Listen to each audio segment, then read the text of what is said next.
Well, hello there. I hope you like stories. I have one of my favorite ones today, The Sneetches by Dr. Seuss, who may or may not have been an actual doctor, but still a good story.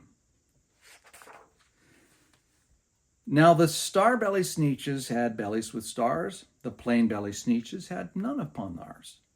Those stars weren't so big. They were really so small you might think such a thing wouldn't matter at all.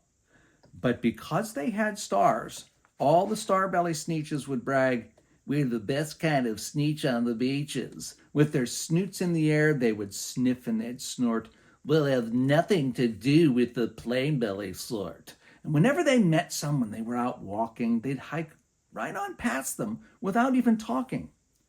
When the star-belly children went out to play ball, could a plain belly get in the game? Not at all.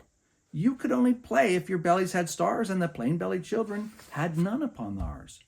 When the star-belly Sneetches had frankfurter roasts or picnics or parties or marshmallow toasts, they never invited the plain-belly Sneetches. They left them out cold in the dark of the beaches. They kept them away, never let them come near, and that's how they treated them year after year.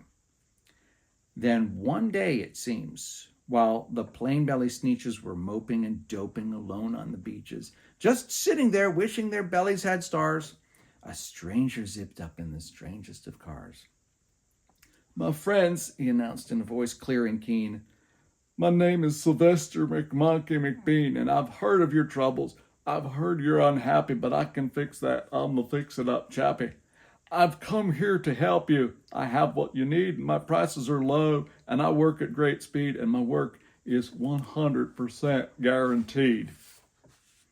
Then quickly, Sylvester McMonkey McBean put together a very peculiar machine, and he said, "You want stars like a star-belly Sneetch? My friends, you can have them for $3 each. Just pay me your money and hop right aboard." Though they clambered inside, the big machine roared and it clonked and it bonked and it jerked and it barked and it bopped them about.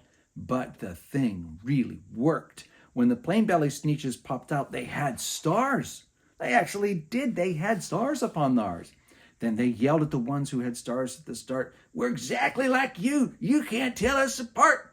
We're all just the same now, you snooty old smarties, and now we can go to your frankfurter parties." "Good grief," groaned the ones who had stars at the first. "We're still the best Sneetches, and they're the worst. But now, how in the world will we know," they all frowned, "if which kind is what, or the other way round?" Then up came McBean with a very sly wink, and he said, "Things are not quite as bad as you think. So, you don't know who's who. That's perfectly true. But come with me, friends, and you know what I'll do? I'll make you again the best Sneetches on beaches, and all it will cost you is $10 each." "Belly stars are no longer in style," said McBean. "What you need is a trip through my star-off machine. This wondrous contraption will take off your stars, so you won't look like Sneetches who have them on theirs." That handy machine, working very precisely, removed all the stars from their tummies quite nicely. Then with their snoots in the air, they paraded about, they opened their beaks and they let up a shout, "We know who is who. Now there isn't a doubt. The best kind of Sneetches are Sneetches without." Then, of course, those with stars all got frightfully mad. To be wearing a star now was frightfully bad. Then, of course, old Sylvester McMonkey McBean invited them into his star-off machine. Then, of course, from then on, as you probably guessed, things really got into a horrible mess. All the rest of that day on those wild screaming beaches, the fix-it-up chappie kept fixing up Sneetches off again, on again, in again, out again. Through the machines, they raced round and about again, changing their stars every minute or two. They kept paying money. They kept running through until neither the plain nor the star-bellies knew whether this one was that one, or that one was this one, or which one was what one, or what one was who. Then when every last cent of their money was spent, the fix-it-up chappie packed up and he went.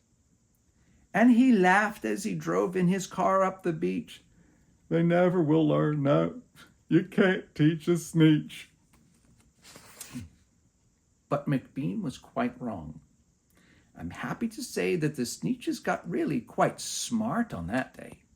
The day they decided that Sneetches are Sneetches and no kind of Sneetch is the best on the beaches, that day all the Sneetches forgot about stars and whether they had one or not upon theirs.